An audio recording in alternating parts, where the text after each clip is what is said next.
नमस्कार दोस्तों। दो बड़े दादा इस वक्त लड़ाई कर रहे हैं एक दूसरे के साथ। दोनों को ये है कि डोमिनेंस कैसे अपनी, एक को है कि बनानी है, दूसरे को है कि अपनी नीचे नहीं आने देनी। यानी कि अमेरिका में जो डोनाल्ड ट्रंप है वो चाहते हैं कि अमेरिका का जो डॉलर है वो दुनिया का बादशाह था और बादशाह ही बना रहे। उसको चैलेंज दे रहा है चाइना। चाइना चाहता है कि डी डॉलराइजेशन हो। हमने बहुत एक्सपर्ट्स को सुना है भारत में जो डी डॉलराइजेशन की बात हर रोज करते हैं। हमारा मीडिया भरा पड़ा है, हर रोज बोलते हैं। कभी बोलेंगे ब्रिक्स आने वाला है, ब्रिक्स की करेंसी आने वाली है। कभी बोलेंगे कि जो रुपया है वो पूरा इंटरनेशनल हो जाएगा, ना डॉलर रहेगा ना रहेगा युआन। लेकिन दोनों की जो लड़ाई है आज की डेट में वो इतनी आगे तक बढ़ चुकी है कि चाइना ने बहुत एग्रेसिव मूव्स करनी शुरू कर दी अपने युआन को इंटरनेशनल बनाने के लिए। अभी उन्होंने एक काम किया है कि एशियन आसियन जो कंट्रीज हैं उनको लेकर, मिडल ईस्ट कंट्रीज को लेकर एक पैक्ट बनाना शुरू कर दिया कि भाई हम डिजिटल युआन को इंट्रोड्यूस करेंगे। अब इसको काउंटर करने के लिए डोनाल्ड ट्रंप भी कुछ कर रहे हैं। इस सारे मुद्दे को डिटेल में समझते हैं और ये भारत को, हमारी मार्केट्स को, हमारी कंट्री को किस तरह से इंपैक्ट करेगा और कर भी रहा है उसके ऊपर भी बात करेंगे। साथ में जो हमारी स्टॉक मार्केट है इसके ऊपर भी क्या असर होगा इसके ऊपर भी डिटेल में बात करेंगे उमेश जी के साथ। उमेश जी, जय सिया राम। जय सिया राम। सर, ये मुद्दा बहुत ही इंपॉर्टेंट है। हमारा मीडिया इसे टच नहीं कर रहा, जिसको हम यूआनाइजेशन या डिजिटल युआन की बात बोलते हैं। और ये क्रॉस बॉर्डर जो पूरा पेमेंट सिस्टम चाइना खड़ा करता जा रहा है, do you think it is going to help in dedollarization? या जो हम अपने रुपया को, रुपए के सिक्के को पूरे दुनिया में चलाने की कोशिश कर रहे हैं, क्या उसको भी काउंटर करता है? It is good for us, bad for us या अगली फॉर अस? देखिए, सबसे पहले तो कॉन्टेक्स्ट में हमको समझना पड़ेगा। आज यूएस डॉलर है, वर्ल्ड की रिज़र्व करेंसी है। 88% of the global transactions uh, dollar में हो रहा है। 59% ऑफ द ग्लोबल रिज़र्व्स आज डॉलर में है। अभी आपको मालूम है कि this gives dollar the unlimited जो बोलते हैं right to print dollars and finance its consumption. China आपको मालूम है ऑलरेडी फैक्ट्री है ऑफ द वर्ल्ड। चाइना का डेब्ट टू जीडीपी है 300%। अब चाइना भी चाहता है कि उसके जो डेब्ट है वो सारा वर्ल्ड फाइनेंस करे। कैसे करेगा? तो उन्होंने क्या किया, डिजिटल युआन निकाला। It is a state backed crypto, central bank digital currency है युआन। इसके अंदर उन्होंने क्या किया, जो भी बीआरआई मेंबर्स है, बेल्ट एंड रोड इनिशिएटिव के मेंबर्स है, उसमें इन्होंने 10 मेरे ख्याल से आसियान कंट्रीज और 6 मिडिल ईस्टर्न कंट्रीज के साथ मिलके इन्होंने एक नया फ्रेमवर्क बनाया है। इसमें इन्होंने क्लेम किया है कि इसके कारण क्रॉस बॉर्डर पेमेंट सिस्टम बहुत सस्ता हो जाएगा। मतलब आप समझ लीजिए, अभी अगर स्विफ्ट में अगर आपको करेंसी एक जगह से दूसरे जगह भेजना है, तो इट टेक 3 टू 5 डेज़ और उसके बाद कन्वर्शन कॉस्ट भी बहुत ज़्यादा लगता है। इसके अंदर बताया जाता है कि इट टेक्स मियरली सेकंड्स और इसका जो कॉस्ट है, जो कन्वर्शन कॉस्ट है, it has come down by 98%। तो सुमित जी, आप ये देखिए ना कि ये एक बहुत ही एक अच्छा नेटवर्क है, जो चाइना बना रहा है। और आपको मालूम है चाइना की इकोनॉमी आज 20 ट्रिलियन की है। मैं हमेशा यही बोलता हूँ, इंटरनेशनलाइज़ेशन ऑफ रूपी तभी पॉसिबल है, जब हम अपनी इकोनॉमी को बढ़ाएँगे, अपना प्रोडक्शन को बढ़ाएँगे, अपना जो बोलते हैं जो क्रॉस बॉर्डर ट्रेड में जो हम लेवरेज ले सकते हैं, तभी बढ़ा सकते हैं। आज भारत की इकोनॉमी है 4.1 4.2 या 4.3 ऐसा कुछ चल रहा है। चाइना का $20 ट्रिलियन है। और एक चीज़ है, चाइना ने प 50 से 60 ट्रिलियन डॉलर का उसके ऊपर डेब्ट भी है। बट अभी क्या हो रहा है कि चाइना का जो ट्रेड है, it is happening with all the middle eastern countries for resources. Qatar के साथ वो एलएनजी लेता है, सऊदी से और ईरान से वो तेल लेता है। तो अब क्या कर रहा है, एक तरह से जो सेटलमेंट्स चाह रहा है, जैसे अभी समझ लीजिए, थाईलैंड बताया जाता है कि थाईलैंड ने जो गैस ली है, वो है उसका पेमेंट उन्होंने डिजिटल युआन में किया है। तो ये कैसे किया? उन्होंने पर्सुएड किया कतर को कि आप अपना जो गैस है, आप हमारे युआन में बेचिए। ठीक है? तो कुछ ना कुछ इंसेंटिव दिया होगा वो सब, वो वी हैव टू नो। इसके ऊपर पूरा डिटेल्स नहीं आया है।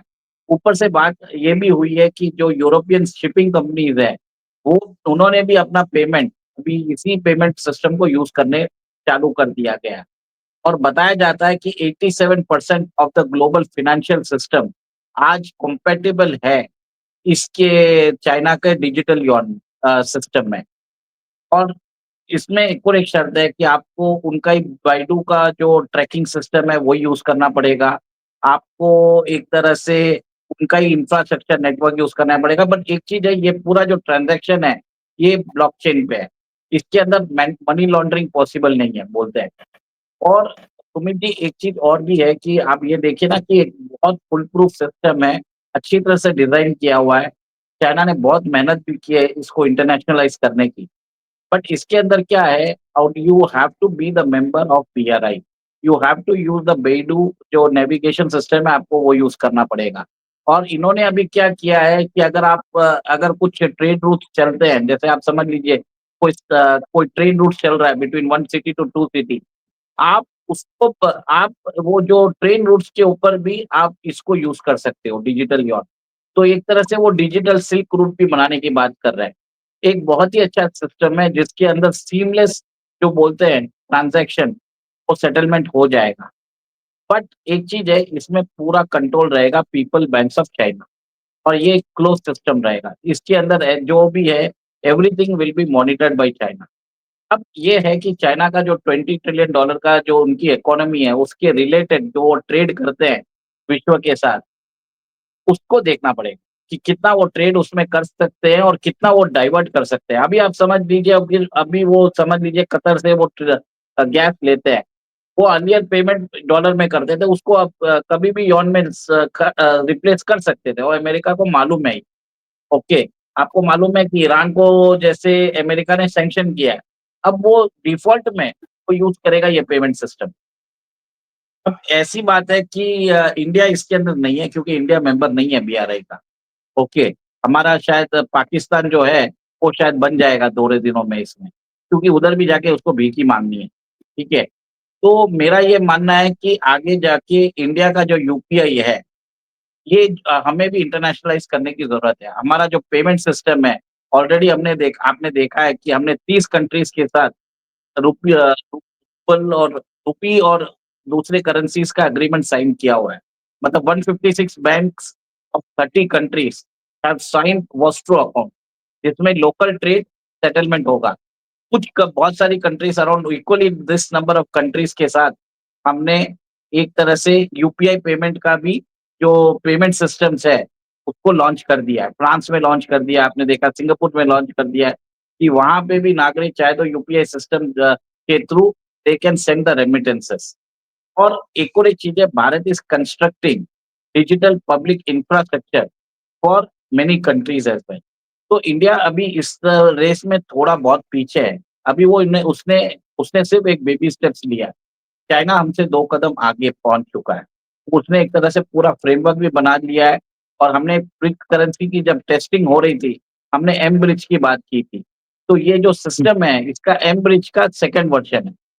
तो आप वो समझ लीजिए, और ब्रिक्स के अंदर यही चीज़ यूज़ होनी थी।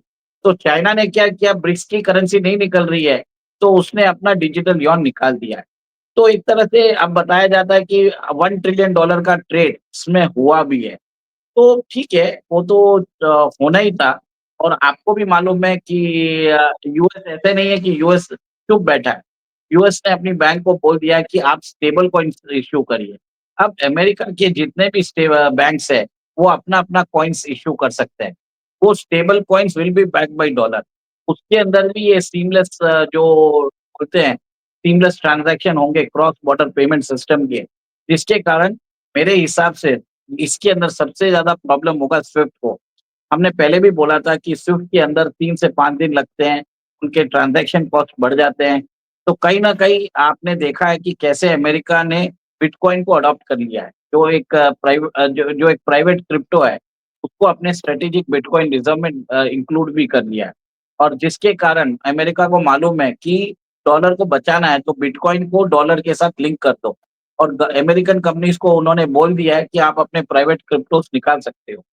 देखिए, ये जो चाइना का जो ये चाइना का जो डिजिटल आरएमबी है वो स्टेट कंट्रोल्ड है और जो अमेरिका का क्रिप्टो है वो प्राइवेट है, private entity regulated by Fed, supervised by Fed, based on USD.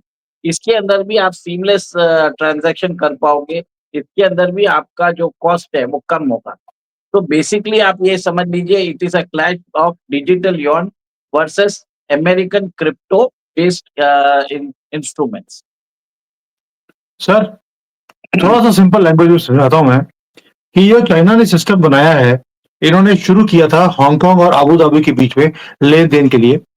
अब मैंने उसमें देखा था कि जो स्विफ्ट है उसको अगर 5 दिन लगते हैं पेमेंट्स को पहुंचने के लिए, 5 दिन, तो जो अबू धाबी के साथ जो इन्होंने ट्रांजैक्शन किया, विद इन 7 सेकेंड्स इन्होंने ट्रांजैक्शन को कंप्लीट कर लिया था।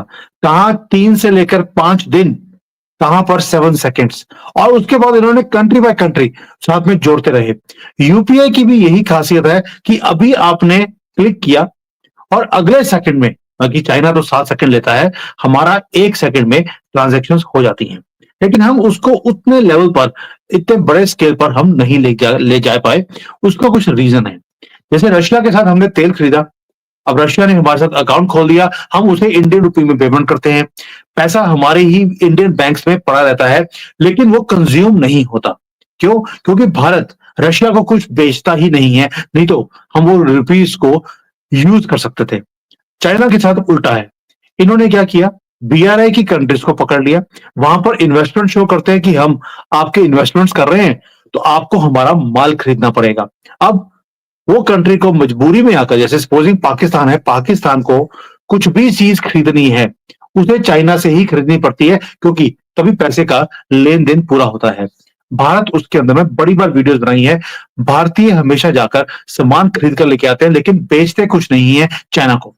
मैं दोबारा बोल रहा हूं, हमने यहाँ पर प्लेटफॉर्म बनाया हुआ है चाइना में, जहां पर भारत के सामान, जो मेडिसिन है, मेरा स्पेशली है कि जो ओटीसी मेडिसिन है, हमने चाइना को बेचनी शुरू कर दी। जो स्पेशलाइज्ड मेडिसिन है, जो यहाँ पर जरूरत है, जो बिना रेगुलेशंस के हम बेच सकते हैं, उसकी परमिशन हमने चाइनीज गवर्नमेंट से लिया है। बिकॉज जो मेरी कंपनी यहाँ पर है, हमने टाइप किया है एक बहुत बड़ी बिलियनर कंपनी के साथ, जहां पर हमें परमिशन मिल गया। जब तक हम ये काम नहीं करेंगे, हमारा रुपया पूरे इंटरनेशनलाइज नहीं होगा। तो बार बार मैं बोलता हूं, प्लीज हमारे गवर्नमेंट को भी और हमारे लोगों को ये चीज समझनी पड़ेगी। जिस तरह से चाइनीज गवर्नमेंट एंड बिजनेसेस दोनों मिलकर काम कर रहे हैं यूनाइजेशन के ऊपर, और हमारे भारत के अंदर तो इतने एक्सपर्ट्स बैठे हैं जो डी डॉलराइजेशन की बात बोलते हैं। ओ भाई, डी डॉलराइजेशन का मतलब है आप युआन को प्रमोट करने की कोशिश कर रहे हैं। और साथ में कई लोगों को मैंने सुना, अभी कल भी कोई मुझे बता रहा था कि सर इंडियन रुपी डॉलर के बराबर आ जाएगा। सर आपको लगता है कि ये जो शेख चिल्ली वाली चीजें हैं, इज इट पॉसिबल? देखिए सर, मैं कुछ कमेंट करना नहीं चाहूँगा, मैं सिर्फ़ एक ही चीज़ बोलूँगा, हमारा जो इकोनॉमी है, $4 ट्रिलियन का है। अमेरिका का इकोनॉमी है 30 ट्रिलियन और चाइना का है 20 ट्रिलियन। सेकंड, आपको ये भी देखना पड़ेगा फ़ाइनेंशियल हेल्थ क्या होता है। भारत का डेब्ट टू जीडीपी है 82%, अमेरिका का है 120%, 122% और चाइना का है 300%। क्या कोई कंट्री उस इकोनॉमी की उस कंट्री की करेंसी में इन्वेस्ट करेगी जिसकी जो डेब्ट टू जीडीपी है 300%? मजबूरी में करना पड़ेगा, ठीक है? जैसे अभी समझ लीजिए, चाइना खरीदता है, अभी ऑयल खरीदता है ईरान से, तो ईरान के ऊपर सैंक्शन लगा हुआ है, इसके लिए वो खरीदेगा। बट अगर वो सिस्टम्स बन चुके हैं, पर चाइना की इंटरनल पोजीशन खराब है, चाइना का जो रिकॉर्ड कीपिंग है, चाइना के जो डेटा है, उसको हम भरोसा नहीं कर सकते, ट्रांसपेरेंसी नहीं है। अमेरिका का एक ही चीज है जो लोग उसके ऊपर विश्वास करते हैं, जो है सही है, लोगों के सामने है, इनके पास उनका लाइव टिकर चल रहा है, जो सेकंड बाय सेकंड बता रहा है कि उनकी जीडीपी कहाँ है, उनका एक्सपेंसेस कितना है, और वो भी बहुत सारे मैट्रिक्स के साथ। यूएसए डेब्ट क्लॉक अगर आपने गूगल में टाइप किया तो आपको वो साइट मिल जाएगा, you can watch it live. Okay, इतना ट्रांसपेरेंसी चाइना में नहीं है। तो मेरा ये मानना है कि जो भी हो, लोग एक बार तो यूज कर लेंगे, नया-नया सिस्टम सबको रहता है कि एक बार ट्राई करने का। सर जाएगा पहले चाइना ये डिजिटल डिजिटल युआन में, पर अमेरिकन सिस्टम से पीछे नहीं है। अमेरिका जल्दी उसको सीख लेगा और जो प्रॉब्लम्स डिजिटल युआन में रहेगी, उसको भी वो ठीक कर देगा। सब लोग सोचते हैं कि सारी अक्ल जो है सिर्फ चाइनीज में है, सिर्फ इंडियंस में है, अमेरिकन्स में कुछ है ही नहीं।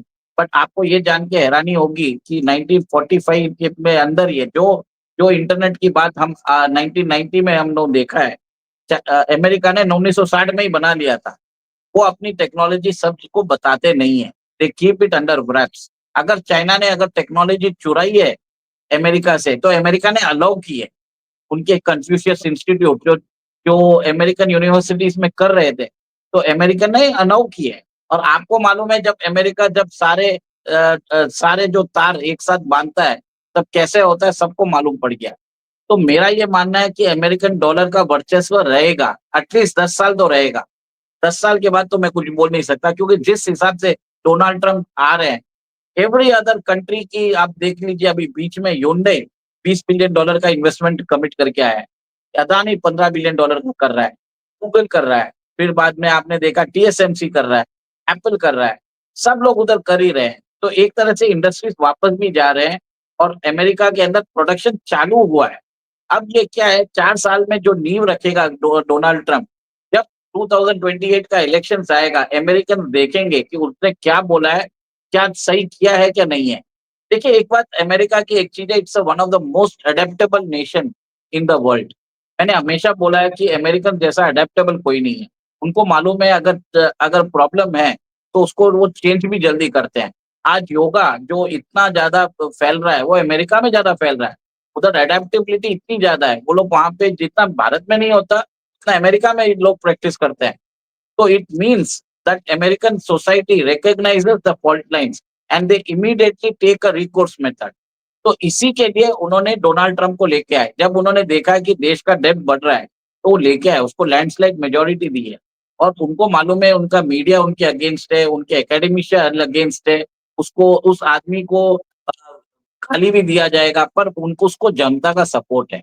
आप यही देख रहे हैं, इसके लिए अमेरिका में अभी तक कुछ इतना बड़ा कोई प्रोटेस्ट हुआ नहीं है, क्योंकि जो डेमोक्रेट्स है, वो नहीं चाहते कि अमेरिका की ग्रोथ हो। वो चाहते हैं कि अमेरिका के अंदर कॉर्पोरेट्स की ग्रोथ हो, जो मिलिट्री इंडस्ट्रियल कॉम्प्लेक्स है, फार्मा कंपनीज है, बिग टेक है, इन लोगों की वो चाहते हैं ग्रोथ हो।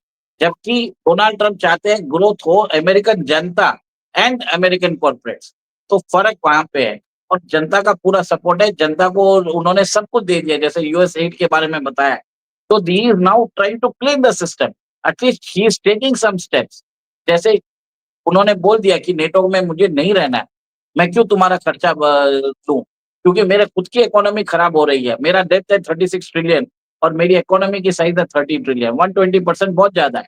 मैं नहीं कर सकता, मेरा interest payment is more than the defence expenditure. तो आपको यही देखना है, जहाँ पे फिस्कल प्रूडेंस होगा, वहां पे लोगों को करेंसी की, उसकी इकोनॉमी और उसकी करेंसी में इन्वेस्टमेंट होगा सर। सीधी अक्ल वाली बात है सर। कल अगर आप भारत का डेब्ट टू जीडीपी अभी 82% है, भारत भी चाहे अगर 200% कर देगा, तो कोई कौन रुपया में इन्वेस्ट करेगा? आप वो बताइए। आप भारत के अंदर कोई इन्वेस्टमेंट करेगा क्या? Every other company wants to invest in India because they know कि भारत के अंदर सरकार एफआरबीएम एक्ट लेके आया है, fiscal responsibility and FRBM act लेके आया है, जिसके अंदर उनको करना है अपना fiscal deficit to 3% of the GDP. अभी मेरे ख्याल से 4.2 या 4.3% है। तो भारत की सरकार इज फिस्कली कॉन्शियस। वो हम बहुत बार सरकार को बोलते हैं कि सरकार ने डिफेंस के लिए पैसे नहीं दिए, वो नहीं दिए, बट सरकार को मालूम है कि लॉन्ग टर्म इम्प्लीकेशंस क्या होता है। So we have to understand कि फाइनेंस मिनिस्टर और प्राइम मिनिस्टर वो एक टाइट रोप वॉकिंग कर रहे हैं, जिसमें आप देखिए 80 करोड़ लोगों को फ्री राशन दे रहे हैं, आयुष्मान भारत योजना दे रहे हैं, और आपने देखा कि अभी लाडली बहना भी चालू कर दिया है। तो सर आप ये सोचिए ना कि भारत के अंदर इतना काम हो रहा है, फिर भी भारत कैसे ना कैसे मैनेज कर रहा है। सर जो सारी बात हमने समझी आज, उसका मतलब है कि दो दादा एक दूसरे से लड़ रहे हैं, दादागिरी को दिखाने के लिए। इधर ट्रंप लड़ रहा है, जो अमेरिका सोया हुआ था आज जागने की कोशिश कर रहा है कि ये क्या हो गया, हमारे नाक के नीचे से युआन को इंटरनेशनल किया जा रहा है। यानी कि China Aahista Aahista global financial system के ऊपर अपनी पकड़ बनाता जा रहा है। इधर भारत है, भारत भी अपनी पकड़ बनाने की कोशिश कर रहा है पूरे दुनिया के अंदर। बस फर्क एक ही है कि जो चाइना है, उन्होंने सारे जो अपनी ये ये यूनाइजेशन का काम किया है, वो बीआरआई की कंट्रीज जहां-जहां पे बीआरआई गया, बेल्ट एंड रोड इनिशिएटिव, उसके अंदर उन्होंने बोल दिया कि आपका इंफ्रास्ट्रक्चर हम क्रिएट करेंगे, आपको मशीनरी हम देंगे, आपके इंडस्ट्री लगाएंगे, सब कुछ करेंगे। बस आपको सामान हमारी कंट्री से खरीदना है और डिजिटल होगा आपकी करेंसी में और मेरी करेंसी में। फायदा चाइना को ही होता है। दूसरी तरफ अमेरिका है जो दादा था डॉलर को लेकर, लेकिन आज हम देखते हैं कि डोनाल्ड ट्रंप ने पूरी दुनिया के साथ पंगा लिया हुआ है। कोई भी आज अमेरिका को ट्रस्ट नहीं करता। ऊपर से उनका सिस्टम बहुत स्लो है, 50-60 साल पुराना सिस्टम है। वो आज की दुनिया में जो मैकडॉनल्ड्स की दुनिया है, जहां पर आपको ऑर्डर किया और साथ में खाना मिल जाता है, उस दुनिया में अब 3 से लेकर 5 दिन वेट करने की किसी के पास पेशेंस नहीं है। इसलिए यूपीआई हो या यूनाइजेशन के लिए जो डिजिटल करेंसी निकाल दी चाइना ने, यही फ्यूचर है। अमेरिका लगता नहीं है कि अभी इसको कैचअप करेगा। हाँ, दादागिरी दिखा सकता है, बट कहीं ना कहीं एक वेकअप कॉल भी है दुनिया के लिए कि चाइना ने पहले पूरा 10 साल कंट्रीज को अपने अधीन किया, अपने पीछे लगा के रखा और आज उसी सिस्टम को वो यूज कर रहे हैं कि जो हम चाहते हैं, चाइना जो चाहता है वही काम वो कर भी रहा है। This is a wake up call, not only for America but for Bharat also. मैं हमेशा बोलता हूं, अमेरिका अपनी ग्रिप को लूज करता जा रहा है दुनिया में, लेकिन उसको गैप को भरेगा कौन? हम कई बार बात करते हैं कि ये गैप 2 कंट्रीज ही फिल कर सकती हैं। एक है भारत, दूसरा है चाइना। अब इस गैप को भारत कितना ज्यादा फिल करेगा और चाइना कितना फिल करेगा, ये वक्त बताएगा। मोदी जी की पॉलिसीज स्ट्रांग है, जैसे उमेश जी ने अभी बोला कि हमारा जो डेट है वो बहुत कम है बाकी कंट्रीज के मुकाबले में। चाइना की तो इतनी बुरी हालत है कि इंटरेस्ट भी पेमेंट करने की हैसियत नहीं है इनके पास, ना ही अमेरिका के पास वो हैसियत है कि वो अपने इंटरेस्ट को पे कर सके। और हम हैं, तरक्की भी कर रहे हैं, सोशल वर्क भी कर रहे हैं, 80 करोड़ लोगों को जो राशन है, छोटी बात नहीं है। साथ में और जो वेलफेयर स्कीम्स है, ऊपर से एक टूटा हुआ सिस्टम जिसको मोदी जी ठीक करने में लगे हैं, 10 साल लग गए। तो ये सारी चीज के लिए पैसा चाहिए। वेकअप कॉल भी है, काम भी हो रहा है, लेकिन थोड़ी स्पीड लेके आने की जरूरत है बिकॉज चाइना बहुत जल्दी वो जो गैप है, अमेरिका जो ग्रिप लूज कर रहा है, उस गैप को फिल करता जा रहा है और हम कहीं रेस में पीछे न रह जाए, इसीलिए ये वीडियो बनानी जरूरी थी। उमेश जी, थैंक यू, आपने बहुत डिटेल में समझाया इसको कि किस तरह से चाइना अपनी ग्रिप इंक्रीज कर रहा है, अमेरिका लूज कर रहा है और हम पेंडुलम की तरफ बीच में लटके हुए हैं, अपनी स्पेस क्रिएट करने की कोशिश कर रहे हैं, अभी हुई नहीं है। थोड़ा सा डेंट मारा है हमने, but it will take time. Thank you sir. जय श्री राम। जय सिया राम।